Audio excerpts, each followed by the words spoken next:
I've had 5 different lives. It's very interesting because I've lived in many cities and countries. So I had a great influence from different cultures, different backgrounds, which is very good because it enriches you, it enriches your soul. And it also opens your heart and mind and soul to open up to other cultures and people. And I was very blessed to have that situation. And my mom is Italian from Venice, but I was born in the eternal city of Rome, which I'm very proud of. We settled in Los Angeles until I was 7, and then moved back to Rome for about 10 years. After that, went back to the US, but not LA. Went to New York. That's where I finished my high school, and that's where I went to college. I went to NYU, and while I was studying at NYU, I was also studying acting, drama, and at the Academy of Fine Arts at the same time. So I was doing a lot of things because I knew I wanted to be an artist in the arts. I wanted to be in the arts. So I was singing, writing. I still write. I was writing some songs, music. I did a little album. Then I was acting, and I was painting. I wasn't sculpting yet. I discovered sculpting later, and that's what I stuck with. So my life in the beginning was, lots of places, lots of people, different friends. Some I still have, but very few because I moved around a lot. I was a painter. I was a surrealist painter. I loved Dali, and still is today one of my favorite artists ever. And he really influenced me a lot because I had already been in love with his work, with his art. When I was a little kid, my father used to play cards with us. And these cards had paintings from famous painters. And I remember I was always, I could pick out always the Dali painting, and I was always fascinated by his imagination. And then I started drawing like that, drawing like from my hand. I said, oh, this can turn into a nose, and from here it can do a mouth, and this is the eye, and and creating that way. In fact, I remember one of my very first report cards came home, and my parents were reading it, and they were laughing.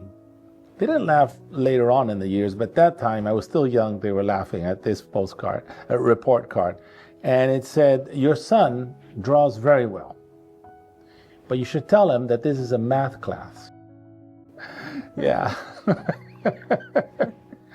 Well, when I couldn't figure out the formula, whatever the result, I would make a little drawing for the drawing. And my father was drawing a lot because, he was an actor, but actors, they have a lot of down moments when they're not working. And so he needed to fill his time. So he was always attracted to arts, and he was painting and drawing and sculpting. And of course, as a little kid, you're always looking what your father is doing. And so I was fascinated by that, and I started with him. So I did my first show, painting, and something fascinating happened. I sold every painting, but they were cheap. They were done with love, with passion. There weren't many. Maybe I had 10, 12 paintings on an exhibition, and they were cheap. So I was 17 years old. It was a sellout show, and so I got excited. And being an immature artist, and immature in general, being only 17, I thought, oh wow, this is easy. So they proposed another exhibition for me the following year. And what did I do? I made more paintings, double or triple the quantity, so faster because I had to make more. And I made them bigger so I could sell them for more. And I doubled the price because I said, oh, now I'm worth, I didn't even sell one, not even one. And this was amazing because it taught me a lesson, obviously. Well, the lesson is you have to do it with love and passion, not for the money. That gallery owner, he said, Lorenzo, actually in your paintings, I see there's like this third dimension. Why don't you try sculpting? Try it. And he financed my first sculpture. And I started and I never stopped. So, but sculpting is very expensive because you need a bigger space, you need a studio. You can't sculpt out of, you can, but it's complicated. I also did. I sculpted out of a bedroom, but eventually the bigger your work gets and all that, it's very complicated. So you actually need a studio, big studio. There's a lot of things involved with sculpting that makes it more expensive than painting or drawing, of course. So I was financing my sculptures with my paintings and with the movies. And then eventually I didn't have to do that anymore because I started selling well. So I dropped, of course, first I dropped acting, and then eventually I dropped painting too. But I want to go back to painting because it's very fulfilling, it's very relaxing. So I loved Dali. Since I was a little kid, I was drawing like him, as I told you. Well, not drawing like him. I wish I could draw like Dali. Trying to copy him, a bad copy. And then in my acting career, the second movie I was proposed and that I got, I auditioned for it, I played the part of Salvador Dali. Yeah, it was like, what? Then they realized that they hired me instead of my brother. But they kept me. I was okay for the part. Yes, we looked alike. Well, I enjoyed it. I did the Lee Strasberg Theater Institute with method acting. I was there for 4 years. I did theater. I did about 11, 12 movies, but long time ago. And and then I stopped early. I didn't like the lifestyle of movies, and I didn't like a lot of things of it. You know what? I wasn't willing to suffer for it. Yeah. That's when you know you don't love it. Yeah. I was willing to suffer for art, for my sculpting. Like, I don't mind getting up at 3 o'clock in the morning because I have to set up a show or work all night. It doesn't matter. It's it's your passion. It doesn't matter. But when I have to work all nighters in movies or wake up early in the morning to do that early shot, then you have 1 hour of makeup and this and that. I just didn't enjoy it. And also the egos on set, so many egos to deal with. I have enough to deal with my own. Imagine dealing with all the others. It's a little complicated. And then, you know what? Acting is a little ungrateful. My father was a very important actor. And he was nominated 6 times, 2 or 3 Oscars. Unfortunately, in movies, the older you are, the less you're worth, which is when you know actually more. Because you have the experience, the wisdom, yeah. It's like a writer or a painter is worth more older. Actually, as an artist, I'm worth more dead than alive. Right? That's true. But as an actor, you're not worth more dead than alive, that's for sure. So, and also there's more longevity to art than there is to acting. A lot of the younger generations, they don't even know who my father was or who Marlon Brando was or Paul Newman or any of these greats. But they know, they'll know who Picasso is. They'll even know who Michelangelo was 500 years ago, 600 years ago.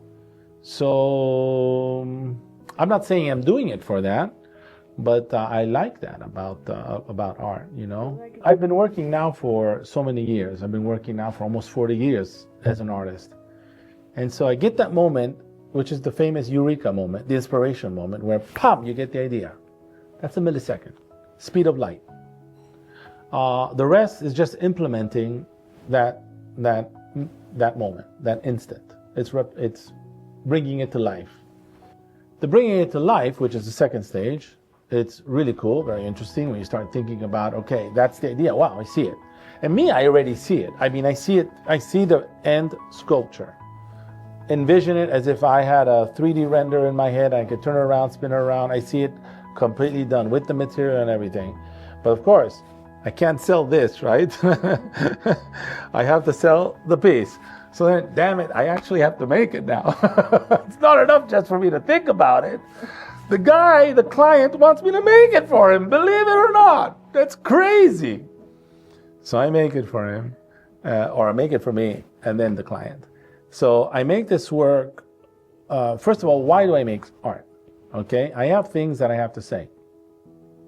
There's things happening in the world that I want to talk about. And there's lots of messages that I want to spread.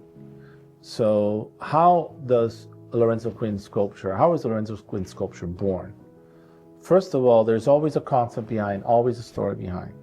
I never make a sculpture for decorative purposes. So because it looks good here, it looks good there. In fact, one of the hardest things for me to do is work do a commission for somebody. Because it wasn't inspired. I was hired. Very different. You understand what I mean? So that's why I do an interview with the client. I have to get inspired. I have to know what they want to represent. What's the soul? What's the story behind this? Why do you want to make this sculpture? What is it for? What are you trying to represent as a person? Who are you and what do you want to say? And then within that conversation that we have, I'll maybe hear some adjectives or some words that will attract me, and then I might get it in the first phrase that he says. I might get a word that he says that just sparks the idea, which is that famous instant, the millisecond. And then making the sculpture, it can take sometimes a year to 2 years. That's why I need to work on a lot of sculptures at the same time, because else I get bored. So I'm working on a lot of sculptures at the same time, all the time. And I'm working on big projects, sculptures that are 100 meters high. I'm working on one that's 2 kilometers long, and that's like my ego. And then I have the day-to-day, which is the smaller pieces. But you need everything. You need the dreams. You need everything. Because you're inspired that way. You keep on going. This process has changed throughout the 40 years, you can imagine. So in the beginning, it was one way. Now it's another. In the beginning, it was really the nitty-gritty. It was getting down and dirty, and which was amazing. It was a longer process. And it was actually sitting down and working with clay or plastilina and making the sculpture. Eventually, my sculptures got bigger, so I had to think of a different process. I couldn't do it that way. It would take too long, and it became unnecessary also with the modern technology. So now with modern technology, I can draw. I draw a lot. I can freehand or actually draw on the computer and create the piece to send to my people. And then depending on what the sculpture is, if it's marble, no, then I have to actually physically do it. But if it's other materials, it could be done in a certain size. For my drawing, I usually make the original one. But then when we make the bigger ones, I can scan it and then 3D print it. And then after I printed it, I fix it, because the robot will never do it. Will never give it the human touch, the skin, the texture. It's something that the artist has to do. So I have to speak in a universal language that everybody understands. And everybody understands gestures, at least the gestures that I represent in my art. Because I really make art for the people. It's not for a few. Of course, the public art, it's public art. So it's for everybody, people from all walks of life, not only for art lovers or critics or collectors, but for people from all walks of life. It could be people that maybe never even been to a museum that are walking in front of my sculpture. And I want them to be able to appreciate it as well and to be able to understand it. So sometimes I work on very complex messages, but I try to tell them in a very simplified manner, which is, it's not easy, but it's what I try to do. That we're on this one earth, it's the human race. There's only one planet, and I want to try always to find what we have in common, not what separates us. People always, unfortunately, a lot of people like to do that, separate, and instead I like to encompass everybody into the artwork. And all religions, all creeds, I try to, and so I work with subjects that are, that I can appeal to everybody, that everybody can see themselves represented in that message behind the sculpture. They're pushing hate. I don't know why. but it sells. Hate sells. Love, unfortunately, sells much less. But love is more important than hate. So yeah, I keep pushing love, and I won't stop. I'll do it. But unfortunately, there is I don't know why, but there's a great interest to divide us. Well, of course, they want to distract us. They want to control us. So they need to divide us. And it's easier to divide people in hate than unite them in love. You know, love is a new word. It started, I think, in the 18th century. Before that, there were many different words for love. Then eventually, it was I believe a French writer. He decided to encompass all of those different loves into one love and just call it simply love, no? So before it was about friendship. That was one form of love. Faith is another form of love. Passion was another form of love. The Greeks had 6 loves. So I believe, I talk about that a lot, the 4 loves, the complete love. For a complete relationship, there has to be everything. There has to be that. There has to be the friendship. There has to be the trust. There has to be the passion, faith in that person. And then it becomes a golden relationship. If you don't have all that stacked up, it's going to fall apart. Love is very beautiful, and it's very difficult to explain what love is. It's something that is not tangible, but yet very real. Don't be in a rush. And we're in that society nowadays. We're in the TikTok and Instagram society where they want immediate gratification. They're not going to get immediate gratification. If they're going to go into this, do it because you love doing it. Eventually, if you keep doing what you love doing and you do it with love and passion, you will be successful. Now, how do you become successful? First of all, be very good at your craft. Study, practice. A lot of kids nowadays, they want to jump a lot of the steps. They don't want to go through the hard things. If you're not good at your craft, then you will limit your creativity, because maybe your creativity will not be able to implement what you would like to do. And so you're just going to do something else, something of lesser quality. So quality is very important. Schooling is very important. And so even if you want to be an abstract artist, learn how to draw a figure. Because drawing a figure is very complex. It's so many different movements and shades, angles to it. Learn that first. Start with an apple, something as simple as an apple. Be very good at drawing an apple. There are so many different shades to an apple. It's unbelievable. And then move on from that. And so don't limit your creativity. Don't be in a rush. Don't do it for the money. Do it because you love it. And then I would say, don't listen to anybody. Listen to yourself, listen to your heart. Of course, you have to listen to somebody. But know when you're right. When you're right, you will know it. You will feel it. Yeah, your intuition. And then I would say, go to the art fairs. You have to see a lot of art.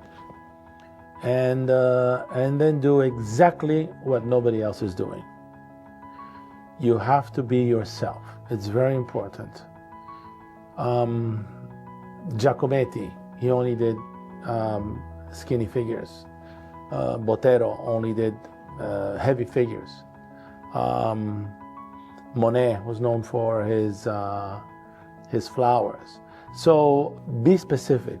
Be you. Do something that nobody else is doing. It could be something as silly as, I don't know, that you always put a butterfly in one of your drawings. I don't know, but the butterfly is always there. Something that makes you unique. I don't know, whatever it is to that person. A keychain, whatever. I think it's very important to be recognizable. But first, you have to know what you're doing, and then work at the rest. I like the question about younger artists. Yeah, it's difficult today though, because there's so much now. There's AI even. So, and they're in a hurry. You know, they just want to be able to. Yeah, they want to be able to fill in their Instagram. So a very important thing is AI, the advent of AI. I think AI as a tool is really very interesting, and it can be helpful. The danger is that you base your art and your creativity on your AI only, and you want AI to do the job for you. AI will not do the job for you. It can do the job for you, but it won't be you. And remember what we said about being you and being specific and being somebody, again, and about knowing the craft. So AI, I think, can implement. It's like a tool. It's like a pen. It's like a computer. It's a wonderful thing. I don't feel threatened by AI, for example. Probably in the near future, they can do probably a better job than me. An AI sculptor could probably do a better job than me, but it won't be me. And I will always be me. So that's why AI doesn't worry me. But will I use AI? Possibly, I can, but not to substitute me, to complement me. One of the most important things of any artist is the inspiration, right? It's like I go through droughts, and they're big droughts, and I'm so scared at times because there are moments of there's a rush of ideas. You know, there's something happening in your life that makes everything wow, and so you're just you're just bombarded by all these ideas. But then there are moments that you're drained and nothing's coming to you, and you're like, will I ever be able to create again? And I've gone through so many of those moments, some lasting longer and some thank God not lasting that long. But the moments where that creative tide has been out, sometimes for months, you can go crazy. You're like, oh my God, did I lose it? Will I ever get it back? Will I ever be able to create something? So perhaps maybe now with AI, maybe you can shorten that. But I think I guess it's like a drug, in the sense that the more you use it, the more you'll need it. So you have to be very careful, and then you won't know how to do it without it. You have to be able to judge that very carefully. It's definitely double-sided. But I think it's good to have, but especially for the young kids, I would not start with it. Definitely don't start with it. Go to it later on. But now, just have fun learning your craft. Be good at your craft. Especially when I make my sculptures with a broader sense of social weight behind it. Like, for example, sculptures that have to do with climate change. Those, of course, you're trying to impact people. You're trying to make something that one way or another, because an image is worth 1,000 words, and a sculpture is basically, when you're looking at it, it's an image, right? So an image is worth 1,000 words. How can I, with this image, somehow transmit to others the message and somehow impact them? And for example, I forget his name, but he's fantastic. There's an artist that is doing some paintings on, he does them on icebergs. And it's about the melting ice caps. It's fantastic. It's a wonderful idea. Damn it, I wish I would have done it. You know, it's good when you say, I wish I would have done it. And which is one sad thing. When I go to a lot of the fairs nowadays, there's very little that I say, I wish I would have done it. It doesn't inspire me anymore. I'm telling you, because these fairs, they're selling a lot of hate, which I don't like. And it's nothing that I see that I'm like, oh, I wish I would have done this. But there's a lot of street artists that doing amazing stuff. Some of them that are not known, that just started, and that are amazing artists that should get a bigger platform. So that art definitely impacts when you're doing something like that. That impacts you. And I've tried to do it. Now I'm making a sculpture. It's called Poseidonia. And it's this lady with beautiful flowing hair, which initially I was inspired to do because of that very sad event in Iran with the girl that was, because of her showing her hair. And so I started working on the sculpture, and then they came to me with a proposal for doing something to create an artificial barrier as a sculpture for underwater. And I said, oh my God, I was working on this thing and with the hair and all that. So she looks like Posidonia. Posidonia is a plant, and it's the grass basically. But it's so important for the oxygen in the water. It's very, very important. In fact, a lot of fish are dying out because Posidonia is being eradicated. So anyway, I'm creating this work called Posidonia, which is going to go underwater, and it's going to create an artificial reef. And it's being done with, I can't tell you the material because it's patented, and I can't speak about it until we actually show people. But in a very short time, incredible, it creates corals, and it attracts fish, and it really regenerates a vast area.